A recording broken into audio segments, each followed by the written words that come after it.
প্রিয় ভাইয়েরা, আমি বলেছিলাম যে এক দল খেয়ে গিয়েছে আর এক দল খাওয়ার জন্য রেডি হয়ে আছে। তো এখানে কি আমি কোনো দলের নাম বলেছি? বাংলাদেশে 48টা প্রায় নিবন্ধিত রাজনৈতিক দল, কোনো দলের নাম আমি বলিনি।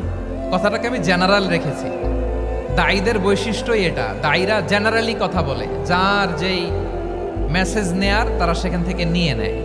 তো কোনো দল এটা নিয়ে কোনো কথা বলল না। আপনারা এটাকে নিজের গায়ে যে মাখালেন, এটা ঠিক হয়নি। আমি বলবো যে এটা খুবই অনভিপ্রেত হয়েছে। কোনো দলকে টার্গেট করে বা কোনো দলের পক্ষে আমরা কখনো কথা বলি না। আমরা কোরআনের পক্ষে কথা বলি, ইসলামের পক্ষে কথা বলি, ঠিক কিনা বলেন? সো একটা জেনারেল কথাকে যদি আমার রাজনীতিবিদ বন্ধুরা নিজেদের গায়ে মাখেন, ক্ষুব্ধ প্রতিক্রিয়া জানান, এতে করে সাধারণ জনগণের কাছে একটা নেগেটিভ মেসেজ যাবে ওনাদের ব্যাপারে।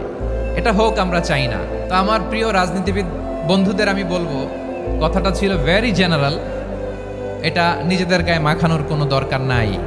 আমরা চাই না এদেশে চাঁদাবাজি, দখলবাজি থাক, ঠিক কিনা বলেন? এদেশে কোনো দুর্নীতি থাক, টেন্ডারবাজি থাক, এগুলো আমরা চাই। এবং আমরা দেখেছি ক্ষমতার পালাবদল যখন হয়, এক সরকার যায় আরেক সরকার আসে, তখন দুর্নীতির ফিরিস্তি আমরা জানতে পারি। এর আগে